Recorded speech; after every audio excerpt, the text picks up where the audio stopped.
Today I'm going to be sharing with you one of my favorite recipes and answering the question, where do we cook from? So the recipe that I'm going to be sharing with you today is one for chocolate cupcakes and one that is loved in my household. Even though I discovered it myself, that doesn't make it any less valuable, and I hope it becomes a staple in my children's cookbook. To start off, I'm going to tell you what ingredients is needed for these cupcakes. So you're going to need flour, sugar, salt, baking soda, baking powder, Hershey's dark chocolate, cocoa powder, vanilla, eggs, milk, vegetable oil, and salt. Once you gather the ingredients, I recommend that you preheat the oven to 350 and line a muffin tin with muffin cup wrappers.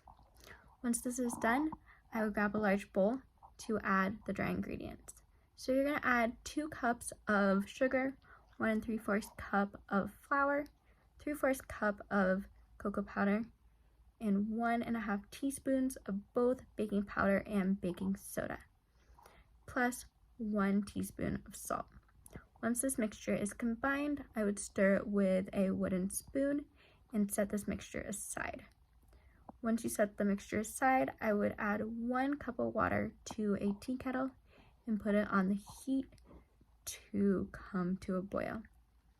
While you're waiting for this mixture to heat up, I would add 2 eggs, 1 cup of milk, half a cup of vegetable oil, plus 2 eggs and 1 teaspoon of vanilla to the dry ingredients.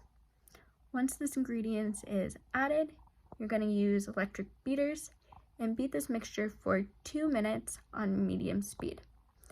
After the 2 minutes, the water should have come to a boil, and you will add 1 cup of water to the already beaten mixture.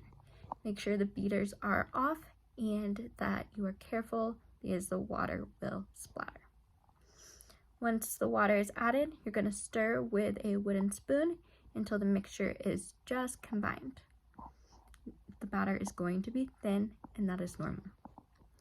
So after you have mixed the batter, you're going to fill each muffin cup about 3/4 of the way full, and this will make it so the batter will have a chance to rise, but hopefully not spill over. Then you're going to stick the cupcakes in the oven and bake for about 20 to 25 minutes. Once the timer goes off, you're going to use a toothpick to check to see if the cupcakes are ready. So you're going to insert 1 toothpick into the center of a cupcake. When you remove it, the toothpick should be crumb-free. If it's not, you will want to place the cupcakes back in the oven, add a few more minutes, and once the timer goes off again, you're going to repeat this check. Once the cupcakes have finished baking, you're going to want to put them on a cupcake rack to cool. This would be a good time to start thinking about the frosting. I usually make a chocolate buttercream frosting, but you should use whatever kind you like the most. Once the cupcakes have cooled, this would be a good time to frost them. I hope that you enjoy the taste. So this is one of the very first recipes that I ever learned how to bake.